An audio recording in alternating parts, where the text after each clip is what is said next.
Assalamualaikum warahmatullahi wabarakatuh. Halo, bertemu kembali bersama saya di mata pelajaran kimia. Kali ini kita sudah memasuki bab 6, di mana pada bagian ini kita akan membahas mengenai polimer. Judul bab 6 adalah mengkaji struktur, tata nama, sifat, penggolongan, dan kegunaan polimer. Oke. Pembukaan ini kita sudah dihadapkan dengan gambar di mana di situ ditulis polisi. Apa yang menarik di sini? Nah, para polisi atau TNI ya, biasanya pakai semacam rompi tuh. Nah, ini adalah rompi yang disebut sebagai rompi anti peluru. Namanya adalah Kevlar. Nah, dia adalah nama dagang, jadi nama umumnya dari suatu senyawa yang bernama parafenyl terephtalaamida. Nah, ini senyawa ini dibuat melalui reaksi polimerisasi. Nah, apa itu polimerisasi? Maka kita akan bahas selanjutnya ya. Nah, apa sih sebenarnya polimer itu dan bagaimana reaksi pembentukannya? Kita akan mulai bahas ya. Polimer ini berasal dari bahasa Latin yang berarti poli, artinya itu banyak, dan meros yang artinya bagian. Nah, reaksi pembentukan polimer ini disebut sebagai reaksi polimerisasi, yaitu reaksi penggabungan molekul-molekul yang sederhana atau disebutnya monomer menjadi molekul besar, yaitu polimer. Mono itu artinya satu, sama dari bahasa Latin. Nah, reaksinya seperti ini, ada 1, 2, 3, 4, ada 9. Ini apa? Ini adalah monomer. Melalui reaksi tadi, reaksi polimerisasi, mereka akan bergabung membentuk suatu molekul yang lebih besar, yang dinamakan dengan polimer. Nah, polimer ini ternyata senyawa yang sangat dekat dengan kehidupan kita sehari-hari. Polimerisasi ini terdiri dari dua, yaitu polimerisasi adisi dan polimerisasi kondensasi. Apa bedanya? Untuk polimerisasi adisi ini merupakan reaksi penggabungan molekul-molekul yang berikatan rangkap. Nah, ada ini garis bawah ya, berikatan rangkap yang membentuk rantai molekul yang banyak. Jadi adisi ini hanya berlaku untuk polimer yang monomernya memiliki ikatan rangkap. Contohnya ini etilen atau etilena. Ada dua nih. Jadi monomernya berupa etilen, ini etilen, atau kita sebutnya sebagai etena yang jumlah C-nya 2, hanya ada 4, kelompoknya alkena. Nah, melalui reaksi polimerisasi mereka akan bergabung menjadi polietilena. Jadi namanya ditambahan kata poli di depannya. Itu menunjukkan berarti molekulnya sudah menjadi molekul yang besar atau reaksinya melalui reaksi polimerisasi. Nah, ada juga yang berupa ini atau berupa kita gambarkan agar lebih mudah ya. Ini bukan berupa senyawa, tapi berupa bulat-bulat begini. Ini monomer, kemudian diadisi, tapi harus yang punya ikatan rangkap. Kemudian mereka bergabung ya, ketemu lagi dengan monomer yang lain, bergabung menjadi polimer yang lebih besar. Nah, itu untuk polimerisasi adisi. Yang kedua adalah polimerisasi kondensasi, merupakan reaksi antara dua gugus fungsional pada molekul-molekul monomer yang berinteraksi membentuk polimer dengan melepaskan molekul yang lebih kecil, bisa air atau amonia, H2O atau NH3. Mana yang disebut dengan gugus fungsi ini? Contohnya, asam adipat akan memiliki gugus fungsi ini, COOH. Nah, itu. Jadi ada di ujungnya ada gugus fungsinya. Nah, ini contoh untuk pembentukan nilon 6,6. Kenapa disebut sebagai nilon 6,6? Karena masing-masing monomer asam adipatnya memiliki jumlah C sebanyak 6, ini 4 ya, 5, 6. Begitupun ketika direaksikan dengan heksametilendiamin, C-nya juga ada 6. Nah, nanti gugus NH ini, NH2 akan bergabung dengan ini, nanti dia putus OH di sini membentuklah air. Nah, ini yang disebut sebagai polimerisasi kondensasi. Jadi ciri khasnya dia terdiri dari dua monomer yang berbeda, kemudian akan dilepaskan molekul yang lebih kecil. Contohnya ini H2O dan NH3. Oke, karena polimer ini ternyata banyak di kehidupan kita sehari-hari, tadi saya bilang begitu ya, maka kita harus bisa menggolongkan polimer ini berdasarkan apanya dulu nih ya. Pertama kita akan golongkan polimer ini berdasarkan asalnya. Terdiri dari dua, yaitu ada polimer alami dan ada polimer sintetik. Sintetik ini artinya buatan. Oke, contoh polimer alam yaitu pertama ada protein, ternyata monomernya berupa asam amino. Nah, terdapatnya kita akan menemukan di wall, di sutra. Polimerisasinya adalah kondensasi. Amilum juga termasuk polimer di mana monomernya berupa glukosa. Kita akan menemukannya di beras, di gandum, di jagung. Polimerisasinya juga sama, kondensasi. Kemudian selulosa, polimernya, monomernya berupa sama dengan amilum glukosa. Tapi ini terdapatnya di kapas atau kayu, sama, polimerisasinya adalah kondensasi. Berikutnya ada asam nukleat. Ini monomernya berupa nukleotida, terdapatnya di DNA atau RNA. Nah, kita akan memiliki ini. DNA kita terdiri ternyata berupa polimer ya. Polimerisasinya adalah kondensasi. Nah, karet alam kita pasti sangat kenal dengan yang namanya karet alam. Ini pun sama, termasuk polimer alami dengan monomernya adalah isoprena. Nah, ini ya, getah pohon karet kita sebutnya lateks. Nanti polimerisasinya adalah adisi. Nah, berarti isoprena akan mempunyai ikatan rangkap 2. Berikutnya contoh polimer sintetik, ini paling banyak ya, yaitu pertama ada polietilen yang tadi atau polietena, di mana monomernya adalah etena. Ini terdapatnya di plastik. Polimerisasinya adalah adisi. PVC juga sama, termasuk adisi. Monomernya adalah vinyl klorida. Kita menemukannya bahan ini ada di pipa air. Polipropilena atau polipropena karena monomernya berupa propena, itu terdapatnya di botol-botol plastik kita. Itu ternyata berupa polimer, yaitu namanya polipropilena. Polimerisasinya adalah adisi. Teflon kita kenal dengan istilahnya teflon nih, padahal teflon ini kalau kita di dapur bukan berupa barang, tapi itu berupa bahan yang dilapisi, ada untuk melapisi suatu, bisa wajan atau panci. Contohnya ini ya, di panci anti lengket. Monomernya berupa tetrafluoroetena, sama, polimerisasinya adisi. Dacron ini berupa monomernya asam tereptalat dan etilen glikol. Nah, kalau ada dua begini, dua monomer, itu sudah dipastikan polimerisasinya adalah kondensasi. Kita akan menemukan dacron ini di serat tekstil. Nah, nilon, asam adipat, dan heksametilen diamin. Contohnya ada di sana dengan polimerisasi kondensasi. Selanjutnya nanti polimer-polimer ini akan dibahas secara terpisah ya. Nah, penggolongan kedua, polimer ini digolongkan berdasarkan jenis monomernya. Tadi kan ada monomernya yang satu ya, ada yang dua. Nah, itu ternyata bisa dibedakan. Ada yang homopolimer, ada yang kopolimer.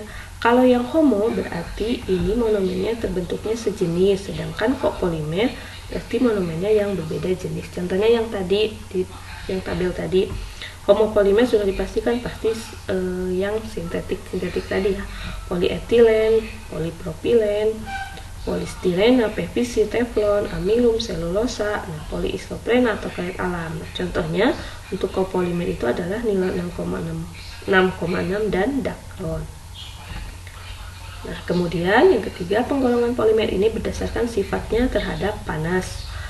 Ada dua, ada plastik, tapi ini khusus untuk plastik ya, plastik termoplastik dan plastik termosetting. Jadi khusus untuk plastik, kalau karet alam tidak dimasukkan ke dalam polimer yang berdasarkan ini sifatnya terhadap panas. Plastik termoplastik atau dia akan melihat terhadap panas, artinya dia tidak tahan panas, adalah polimer yang melunak jika dipanaskan. Polimer jenis ini dapat dibentuk ulang, contohnya yang tadi polietilen atau polietena, PVC, polipropilen, dan yang lainnya. Kemudian yang kedua adalah plastik termosetting atau dia akan memadat terhadap panas, artinya polimer ini sangat kuat terhadap panas. Nah, ini ya, polimer yang tidak melunak jika dipanaskan. Polimer jenis ini tidak dapat dibentuk ulang, contohnya itu bakelit, yaitu plastik yang digunakan untuk peralatan listrik. Nah, karena ini berhubungan sama plastik ini ternyata banyak jenisnya ya, ada yang buat peralatan listrik, ada yang buat botol minuman, itu ternyata bahannya berbeda. Nah, nanti akan dibahas pada pembahasan selanjutnya. Nah, ini bakelit termasuk plastik yang termosetting, jadi tahan terhadap panas. Nah, kenapa plastik termoplastik ini dan termosetting ini sangat berbeda sifatnya terhadap panas?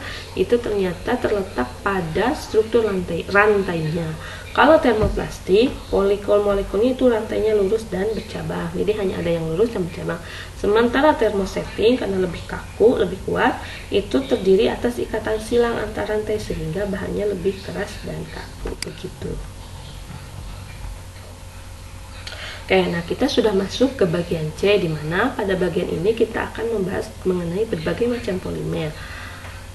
Berbagai macam polimer ini kita mulai dari karet alam. Karet alam kita kenal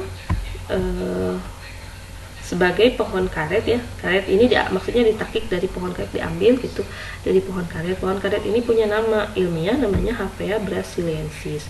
Nah, getah pohon karetnya disebut dengan lateksnya ini yang akan dijadikan sebagai bahan baku. Ya.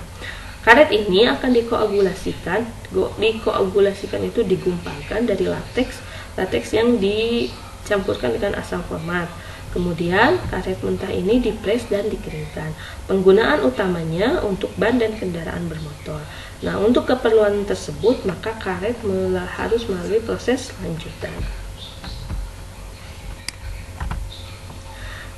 Nah, struktur karet alam itu seperti ini ya, ada di gambar. Nah, karet alam ini termasuk polimer. Kalau dia termasuk polimer berarti dia punya monomer. Monomernya apa? Ternyata monomernya berupa senyawa namanya isoprena. Berarti monomer dari karet alam adalah isoprena. Kalau dia jadi polimer tinggal diberi nama poli di depannya. Berarti jadi poliisoprena kalau sudah banyak bergabung isoprenanya ya. Nah, ini isoprena atau disebutnya sebagai 2-metil ya. 2-metil, metilnya di nomor 2. Ini itu terdapat ikatan rangkap ya, 2 tidak terlihat, 1,3. Jadi di sini nomor 1 dan di nomor 3 ikatan rangkapnya sehingga butadiena.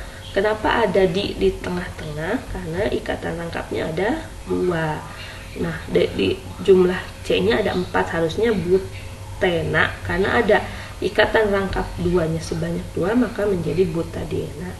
Ini strukturnya, ini juga sama. Kalau ini dipakaikan strukturnya C yang ininya tidak ditulis sehingga jadi begini. Ini juga tidak ditulis ya, C yang ini. Atau boleh bisa dituliskan seperti ini. Itu struktur dari karet alam. Jadi monomernya adalah isoprena. Nah, polimerisasinya adalah sebagai berikut. Ini ya, tadi isoprena monomernya bergabung banyak isoprenanya membentuklah suatu polimer menjadi poliisoprena ini. Jadi ikatan rangkapnya tadi ini putus membentuk ke tengah sini jadi ini dan seterusnya. Nah, karet alam ini ternyata kan sifatnya itu awalnya elastik, lunak, lengket. Nah, kenapa bisa dijadikan sebagai bahan untuk ban? Itu karena dia melalui proses lanjutan.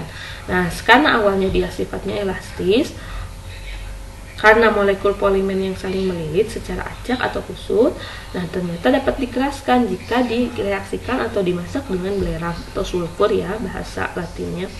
Nah, pengerasan ini terjadi karena terbentuknya ikatan silang disulfida antar rantai.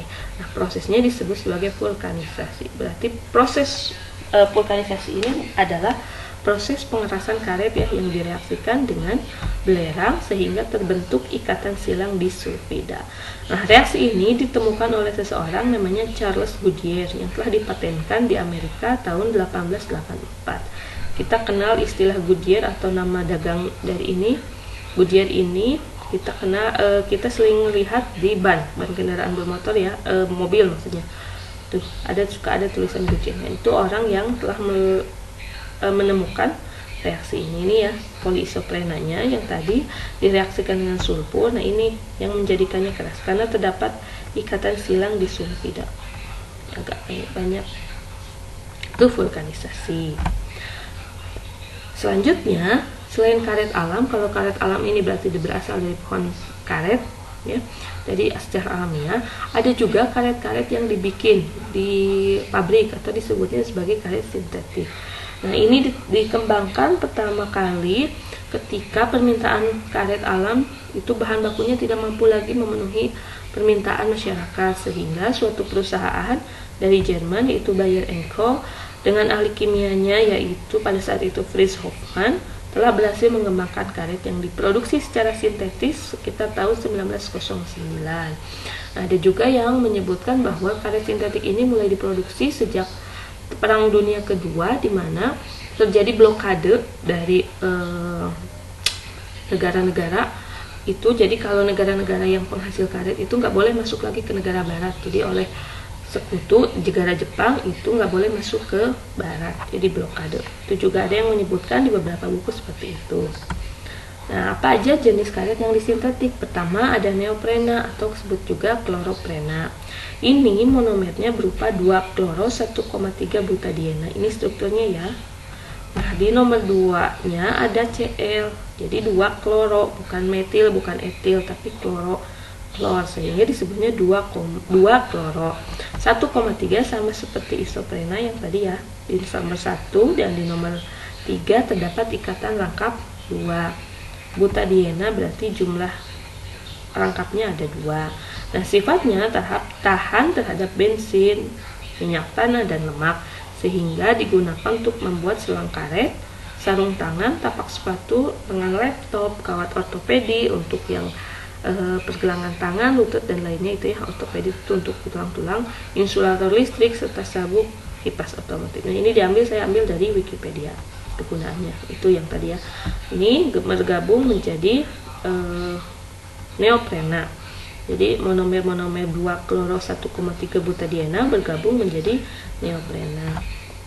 Yang berikutnya adalah karet nitril, tersusun dari monomer butadiena dan akrilonitril. Karet nitril ini memiliki sifat tahan terhadap bensin, minyak, dan lemak, sama seperti tadi ya. Nah, tapi ini karet nitril ini kebanyakannya digunakan untuk sarung tangan non latex untuk industri kesehatan yang suka dipakai oleh perawat atau dokter ya. Itu adalah karet nitril.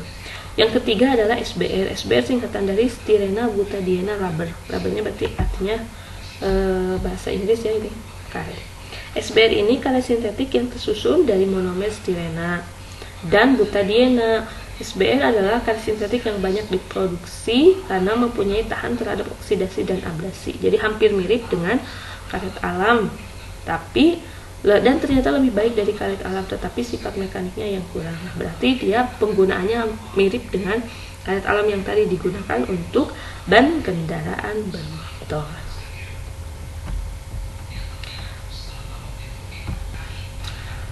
Oke, penjelasan saya mengenai pembukaan ya dari polimer, kemudian polimer itu berdasarkan apa digolongkannya, dan kemudian jenis-jenis polimer, baru sampai karet. Saya tutup sampai sini dulu. Untuk pembahasan selanjutnya mengenai plastik, kita akan bertemu pada pembahasan berikutnya. Terima kasih, semoga membantu. Assalamualaikum warahmatullahi wabarakatuh.